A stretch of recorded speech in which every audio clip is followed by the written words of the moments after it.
Hello everyone. Today, I want to tell you about a poor young girl named Zola who lived in a refugee camp. One night, under the cover of darkness, Zola made a decision that would change everything. She carefully looked around, ensuring that no one was watching, and slipped away into the dense nearby forest. The forest was alive, buzzing with mosquitoes and crawling insects. As she ventured deeper into the forest, she was suddenly gripped with fear when she saw a young tiger eating in the bushes. In panic, Zola ran as fast as she could, with her heart pounding heavily. Even though the branches of trees kept clawing at her arms, she did not stop running. Eventually, she became exhausted and collapsed under a shady tree, gasping for breath. When dawn broke, Zola was discovered by two men carrying guns. They woke her up and began questioning her. Zola recounted her escape from the refugee camp. To her relief, the men believed her story. One of them then pointed towards a narrow track in the forest, a path that would lead her to the scenic city of Takumu.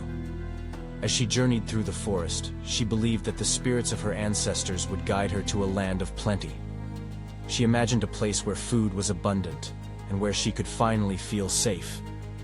Eventually, she reached the outskirts of Takumu, a bustling marketplace unlike anything she had ever seen. However, between the vibrant market and the forest lay a dump site, where vendors threw away rotten meat, fruits, and vegetables. Zola, feeling very hungry, began to eat the spoiled food, unaware of the danger of doing so.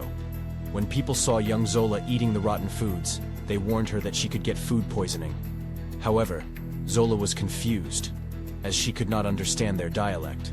Their words were like a foreign language to her. Eventually, some people grew angry and chased her away.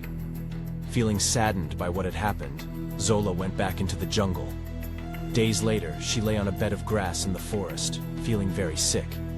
In a sorrowful mood, she believed that she had become ill because she had forgotten to honor the spirits of her ancestors that had led her here. In her world, food was important, and now, she was leaving it behind.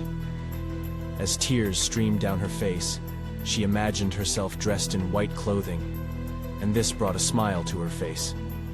Sadly, Zola quietly passed away, a tragic end to a journey filled with hope and despair. Well, this is J.R. Singh saying bye. I hope you've enjoyed this fictional story. Please, subscribe